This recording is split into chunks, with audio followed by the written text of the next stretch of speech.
Ada sebuah kisah di dalam kitab ini, kitab Irsadul Ibad, seorang ulama besar yang hidup pada masa dinasti Abbasiyah yang bernama seorang sufi. Beliau sufi juga, Sofyan Syuri namanya. Ketika beliau meninggal dunia, ada seorang ulama yang mimpi ketemu dengan beliau. Lalu ulama ini bertanya, "Wahai Tuan, amalan apa yang paling bermanfaat di sana?" Ya, akhirnya Sofyan Syuri ini menjawab, semua amalan yang manfaat, yang baik, yang soleh itu bermanfaat. Ya. Tapi ada nggak yang istimewa? Ada. Ketika anakku meninggal,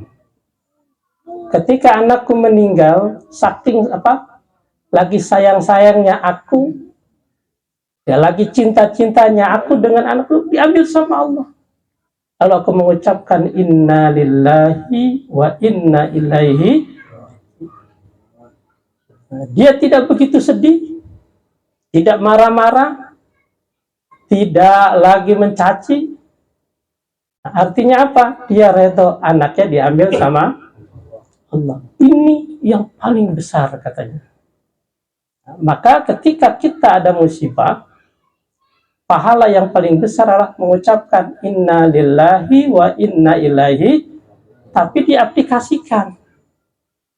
Inna lillahi itu artinya apa? Sesungguhnya semuanya itu milik Allah dan kembali kepada. Nah, ini yang berat dalam hidup kita adalah merasa memiliki. Makanya ketika kehilangan berat, maka belajar dari tukang parkir.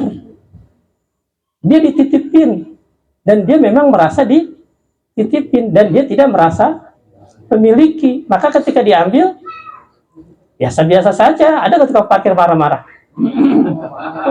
Ya, motor diambil, nggak dibayar itu ya, itu masalah.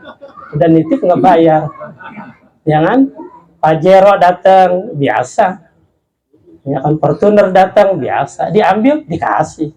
Nah, sekarang kita juga begitu di dunia ini, kita dititipin rumah, dititipin anak, dititipin motor, dititipin.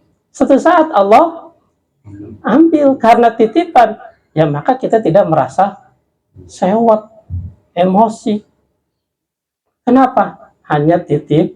Jadi hidup ini makin berat kalau kita merasa memiliki.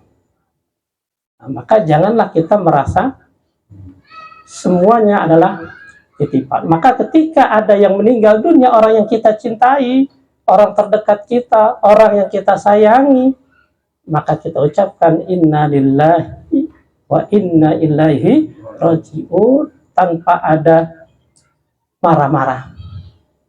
Gara-gara lu nggak ada. Semuanya milik Allah dan kembali kepada Allah. Ini yang berat.